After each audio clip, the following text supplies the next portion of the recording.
The following episode contains scenes that some viewers may find disturbing and/or may not be suitable for younger audiences.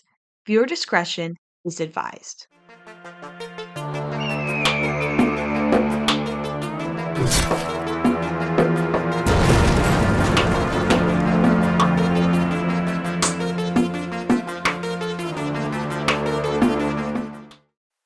Hello, and welcome back to another episode of American History Mysteries.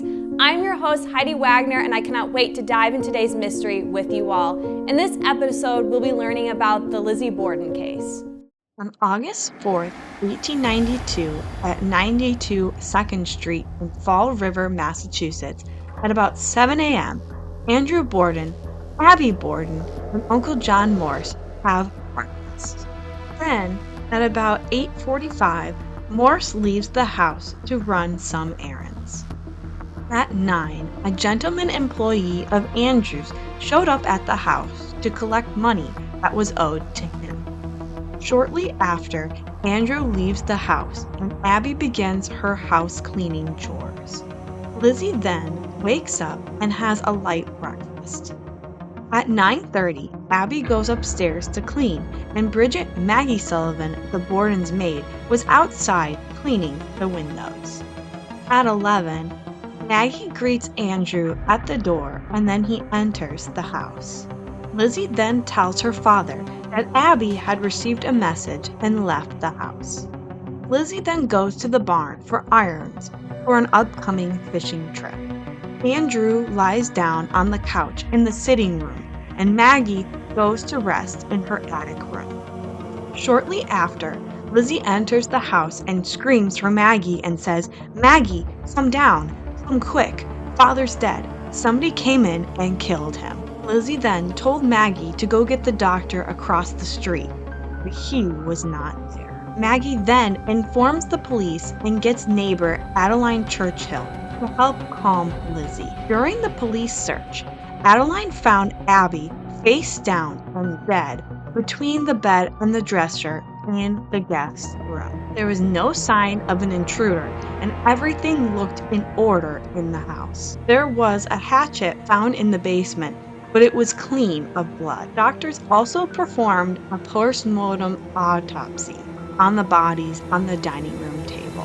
Both Andrew and Abby were believed to be killed with a hatchet or an axe. Abby was hacked 18 times, and Andrew was hacked 11 times.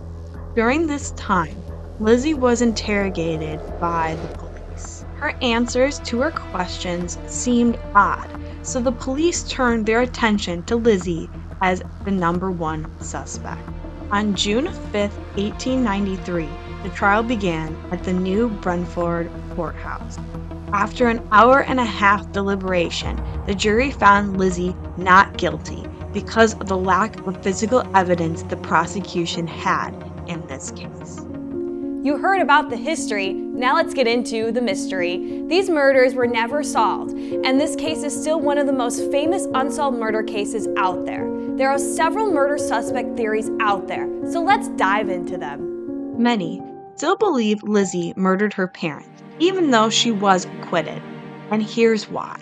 Andrew, her father, was a penny pincher, and they did not live a wealthy lifestyle, even though his net worth was $10 million in today's money. 5 years before the murders, Lizzie supposedly had a dispute with her father, Andrew, and stepmother, Abby, over Andrew buying a house for Abby's half-sister rather than for Lizzie and her sister-in-law. After the murders, Lizzie bought a house with her sister on the hill where all the wealthy people in town live. That seems like a motive to me, but wait, there's more. Lizzie's friend from church, Alice Russell, claimed she saw Lizzie burning a blue dress days after the murder, but Lizzie claimed she burned the dress because it had old paint on it. Investigators today debunked this piece of evidence because the time frame was very slim for the process of Lizzie to take off and on a new corset dress on the day of the murders. This makes a lot of sense to me. Another piece of evidence is Eli Bentz, clerk at S.R. Smith's drugstore, claimed Lizzie tried to buy prussic acid day before the murder. It was also rumored Andrew killed Lizzie's pigeons in the barn before the murders, and Lizzie killed Andrew and Abby for revenge. The biggest piece of evidence the police had against Lizzie was that she was confused and not consistent with her answers. But there's more to it. There were a lot of Irishman policemen in Fall River working during this investigation. This era the murders took place in, Americans were very nativist and were anti-immigrant and very anti-Irish. Many believe Lizzie was not used to being held to account by people she considered beneath her. The explanation for the confusion comes from the Borden family doctor, who claimed he gave morphine to Lizzie to help her sleep, and the confusion is a side effect for this medication. That was a lot of interesting evidence to why people still believe Lizzie murdered her parents. We're going to take a quick break, and when we come back, we'll learn more murder suspect theories. What does it mean to be a war hawk? It means allowing myself to dream big and think outside the box. Pushing the limits of what I think is possible. Seeing ideas through from start to finish. Collaborating with professors and peers. And seizing opportunities in the community to put my knowledge to use. I'm studying abroad, learning another language, and listening to the stories of others. I'm making lifelong friends and fearlessly sharing my gifts with the world. As a war hawk, I stay balanced, take great care of myself, and get out of my comfort zone. I refuse to let the past determine my future. And I'm taking confident steps in the direction of my dreams. Sometimes it doesn't make sense. And other times it couldn't be more exciting. But I will keep my goals in mind and never quit. Because that's the war hawk way.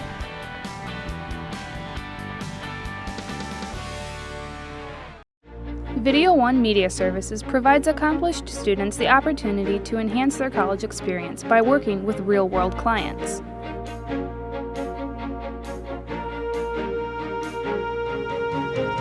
In addition, we provide clients local and affordable video options to better enhance their media needs. For more information on how Video One Media Services can help you with your next media project, email or call our office at 262-472-5659. Welcome to Jitters Coffee House. Located on the first floor of the Wells Towers, Jitters is a student-run coffee lounge and offers a variety of coffee and ice cream-based drinks and is home to many entertaining programs, including live music, gamer trivia nights, and other performances. Coordinate your activity by emailing jitters@uww.edu. Jitters is completely run by volunteers who can earn service hours and even receive a free drink during their shift. Stop in tonight at Jitters Coffee House, where fun events and community come together. The Department of Communication offers students the opportunity to explore the world through the faculty-led travel study program. The course consists of both in-class lecture and a 3-week travel component at the end of the semester. You have a life that is insanely busy. You don't have to give up so much time to do a 3-week travel study, and you can compact a lot in 3 weeks. The course is worth 3 credits and is open to all majors. The program features group travel with peers and faculty. I think the benefit of traveling in a group like the travel study is there's always somebody there to experience new things with you, and you always have new friends to gain. Travel Study offers a variety of travel destinations, including a trip to Ireland every other year. Develop new relationships, participate in enriching cultures, and experience personal growth while abroad. With the Travel Study, it was so great being able to go to places and really experience the value that they can give to our own culture and just to me as a person. For more information, please visit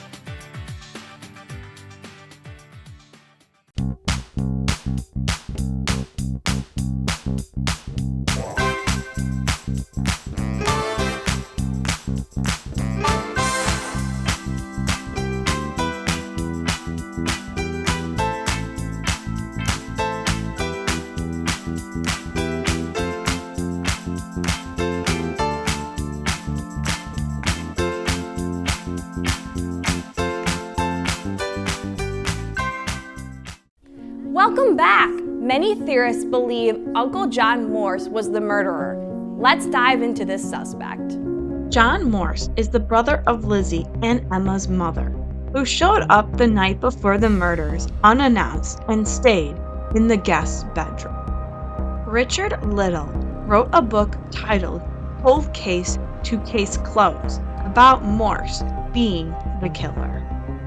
Little claims Morse was unaccounted for from 9 a.m. to noon the day of the murders. Abby was also found dead in the room Morse stayed in the night before. Little also states that Andrew and Morse had a failing livestock business, which was the motive for the murders. Little says the murder weapon was a meat cleaver and Morse was a butcher for his profession. That seems very convincing, but let's move on to more suspects. The third suspect is the maid Maggie. Maggie was the only other person besides Lizzie in the house at the time of the murders. Maggie was an Irish immigrant who worked with the Bordens for 2 years as their maid. Maybe Maggie heard something that upset her and got revenge on her employers. Many claim that it was weird that Maggie did not hear the murders because she claimed she was not fully asleep when they occurred. A rumor at the time was that Maggie was seen after the murders carrying a wrapped up object and throwing it away. Was this wrapped up object the murder weapon? Well, many investigators believe more than one person committed these crimes.